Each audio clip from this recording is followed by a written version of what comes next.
Kasi yung ibang mga bata, nakapasok sila dahil hindi naman baha doon sa area nila. So, ang ating mga sinampay, syempre, hindi natin pa pwedeng ilabas doon sa sampayan. Going doon palabas sa pinakakanto, ang tubig mga Mars hanggang hita. Palalim kasi doon sa may palabas eh. Alam niyo yung pagka nasa ano ka, yung nasa loob ka ng McDonald's or Jollibee. Ganun yung amoy.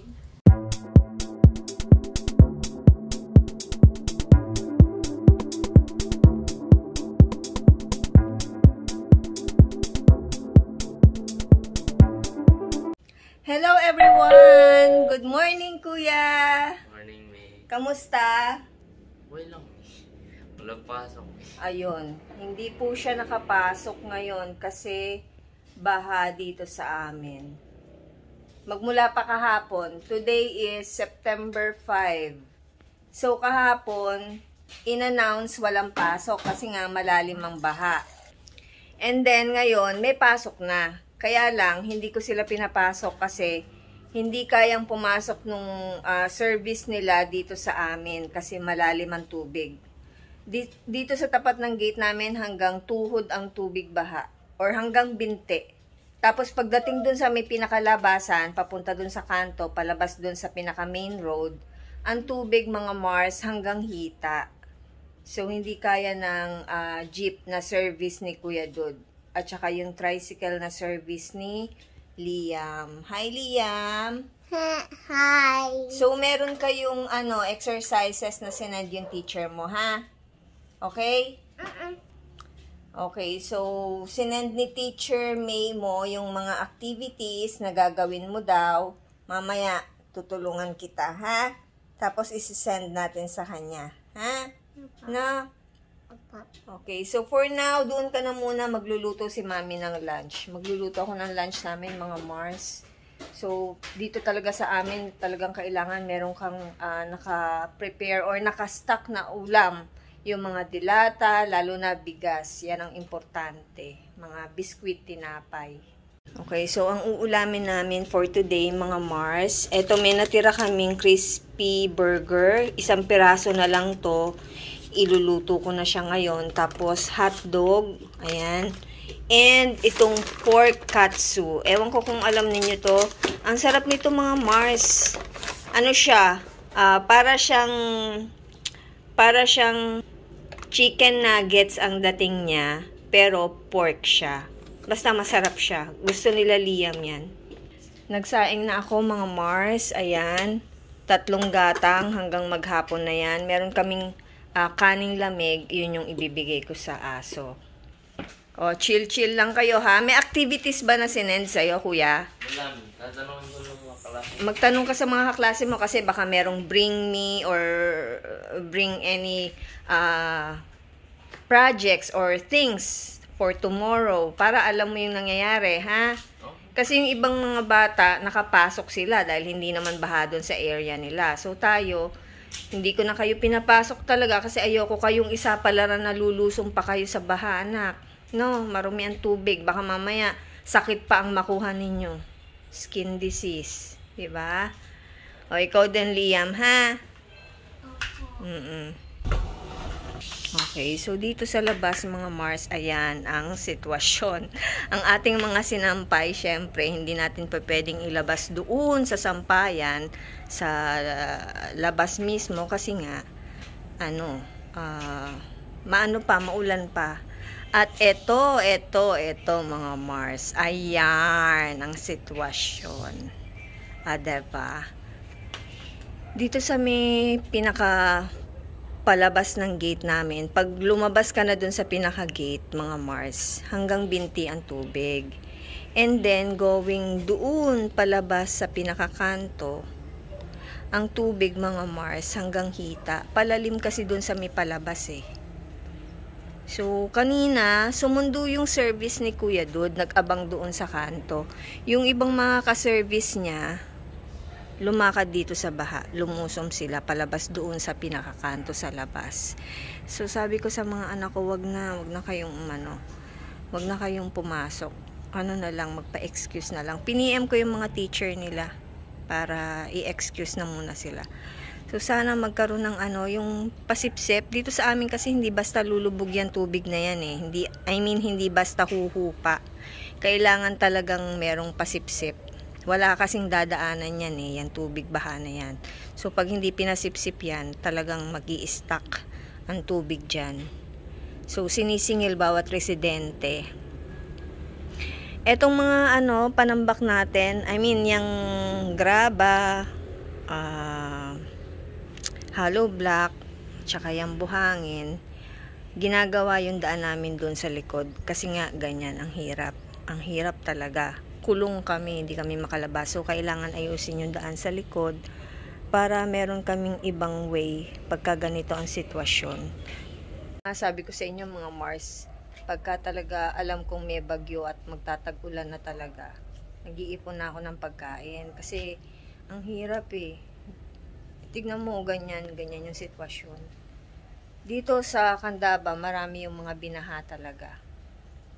Buti nga, itong pinaka-flooring ng bahay namin hindi inabot. Kasi napakahirap talaga pagka magtataas ka ng gamit, tapos pagtapos ng baha, ibababa mo uli. Diba, maglilinis ka. Naku, napakahirap. Dinanas ko dati yan. Alam ko yung ganyan na tapos hindi mo magamit yung CR. Pakahirap. Okay mga Mars, mainit na yung ating mantika. Unahin nating iprito yung ating hotdog. 5 piraso lang yung ipiprito ko mga Mars kasi hindi maganda ang hotdog pagka halimbawa natira, nagiging kuluntoy-kuluntoy pa. Kasi ito ay ulam naman for lunch lang. So, magpiprito sana ako ng itlog. Sabi ko, wag na kasi kasya na to sa amin. Ito, ipiprito pa natin itong natirang crispy burger. Tapos itong pork katsu. So, tama na yan. Sabi ko sa mga anak ko, bukas, pagka nakalabas ako, pagka medyo bumaba yung tubig, tsaka na lang ako magluluto ng may sabaw. So, sa ngayon, ganyan na lang muna kasi yan yung pinakamadaling lutuin, diba? At saka yan yung stock namin ngayon. Kaya dito sa amin talaga, sabi ko sa inyo, dapat meron kang stock na mga dilata. Tsaka yung mga ganyan pang emergency ulam. Yung tipong hindi mo nakakailanganin lagyan ng ng gulay. Ayan, kailangan may stock din kami mga karne or manok para pwedeng iprito. Ganon. Basta ako, pagka alam kong ganyan, pag ulan na mga Mars, talaga ako. Nagre-ready na ako. Bago pa bumagsak ang ulan or bago pa dumating ang bagyo, bumibili na ako ng stock na pagkain.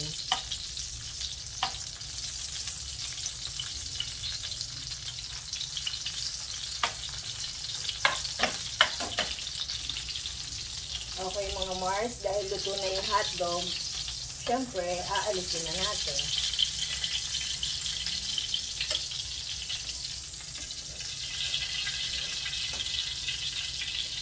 Dito ko nilagay sa malaking plate para isang lalagyanan na lang.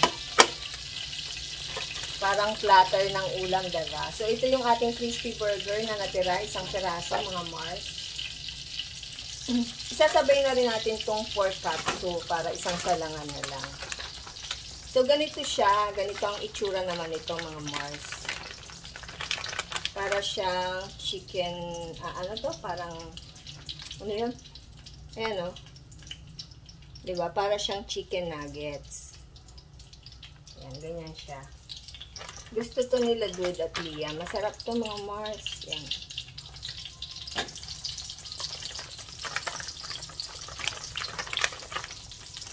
So, tama na yung tatlo. Tigisa kami kasi meron ng hotdog. So, ayan ang aming ulam for today, mga Mars. Teka, marumi yung kamay ko. Ang bango ng amoy,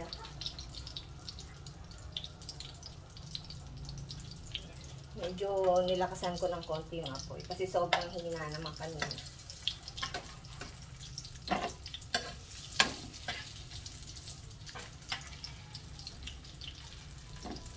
Etong pork katsu, mga Mars, meron tong kasamang sauce.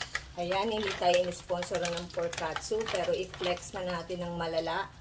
Ayan, meron siyang kasamang sweet sauce. Diba? We are so blessed pa rin talaga kasi, syempre, yan, meron tayong mga pagkain sa bahay na nai-stock, mga dilata, diba? Yung iba, kawawa. Kasi syempre parang, kumbaga sa magtatrabaho muna sila bago sila pagkumita ng arawan, tsaka pa lang sila bibili ng food, diba? So, yun yung mga dapat talagang nabibigyan ng tulong ng gobyerno. Nabibigyan ng mga relief goods talaga, lalo pagka ganyang calamity. Sila yung talagang mga nangailangan. And sana naman, ewan ko lang, huwag niyo po akong i-bash, pero sana naman yung bigas, yung makakain naman po talaga ng tao. Yung bang hindi naman, ewan ko pa, paano ko ba sasabihin? Yung bigas na makakain po ng tao, yung hindi naman po parang, ewan ko na nga lang, huwag ko na sabihin. At itong ating niluluto na lang ang ating intindihin. So, ayan mga Mars. Medyo nag-golden brown na yata. Teka, balik ta rin natin.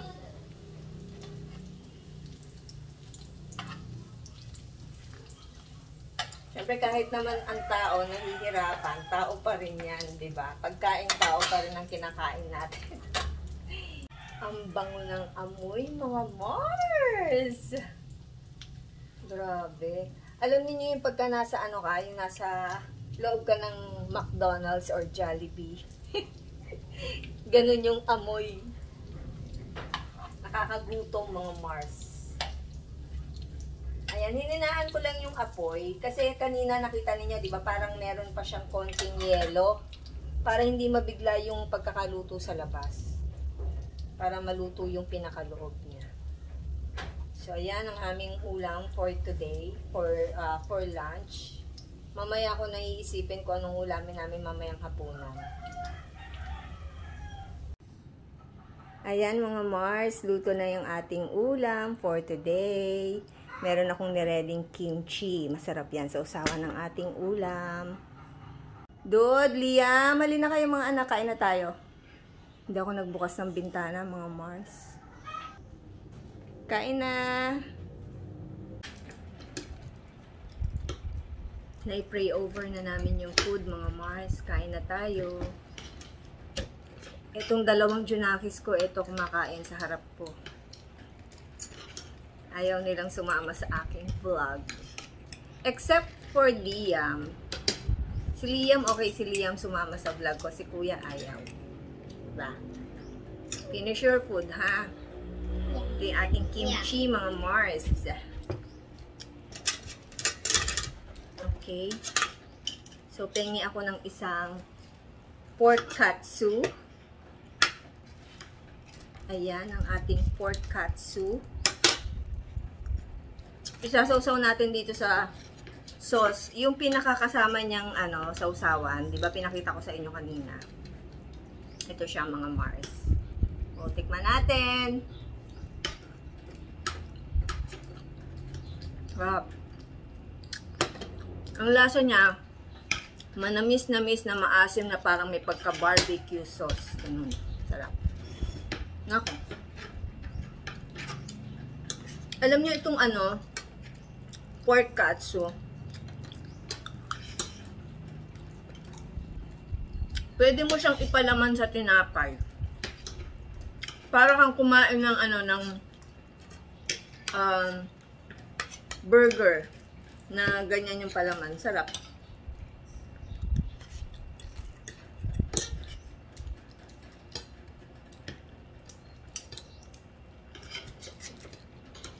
Masarap din siyang kapartner ng kimchi.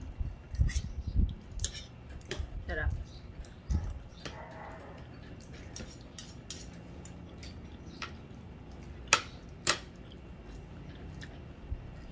Ewan ko kung nabanggit ko sa inyo kanina.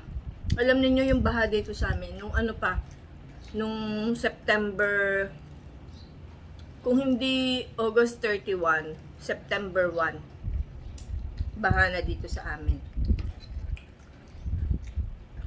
So, bali, 5 or 6 days na kaming nakalubog sa baha.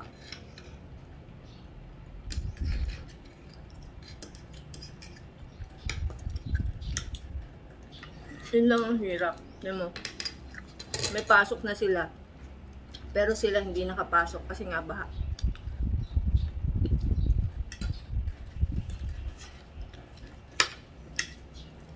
Kung ang tubig dito sa amin, palabas ng kanto, kung kaya ng bota, papapasukin ko sila eh. Kaya hatid ko.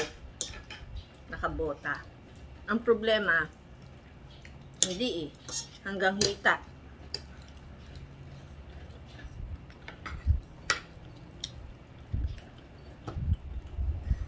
Ang hirap naman nung papasok sila, naglublob sila sa tubig baha, tapos pagdating ng school, magbibihis pa or maglilinis pa ng legs ng binti nila, mas may baong damit, masyadong ano.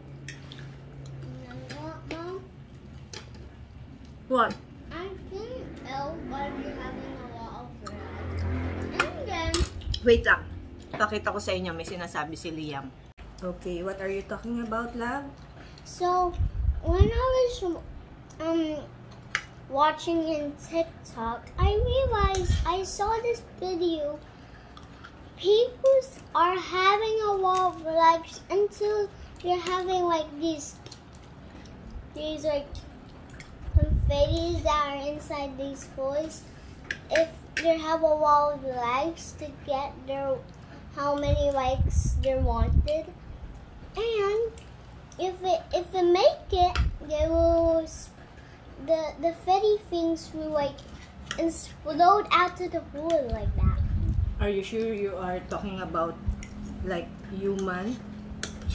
No, it's just if there's a lot of legs, you have a good thing about a lot of legs. Confetti daw may sasabog pag nakaabot ng certain amount of legs. Yeah. Ang intindi ko, ang sinasabi niya, mainam daw na merong long legs para kung baha. 'Di ba? Kasi meron kang long legs. Anak. That's not true. All the videos or some of the videos that you watch in TikTok, in other social media, some of them are not true. They are like imaginations or fantasy.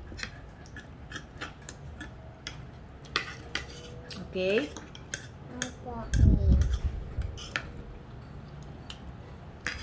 Finish your ulam, your pork katsu.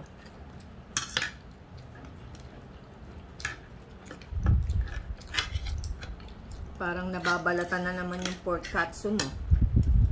Naiiwan yung laman, yung balat lang ang nakakain.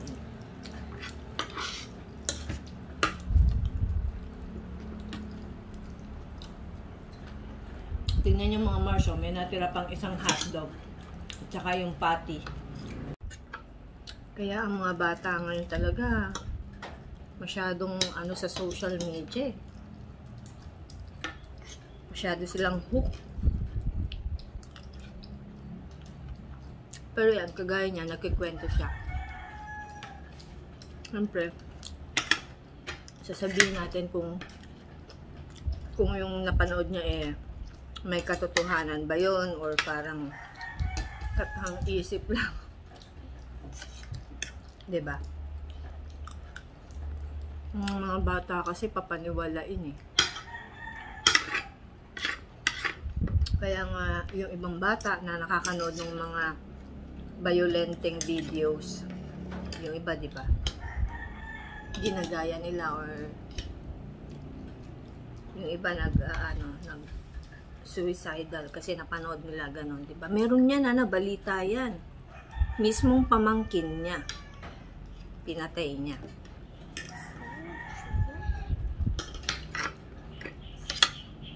Dahil dun sa video o sa movie na napanood niya.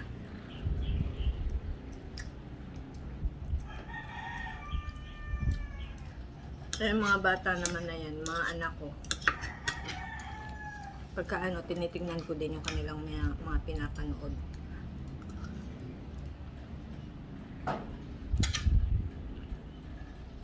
Kaya dapat talaga, as parents, ginagabayan talaga sila sa panonood, sa pinanonood nila. Ngayon, mga minor. Pero, ang sarap talaga nitong pork katsu na to, mga Mars. Sarap.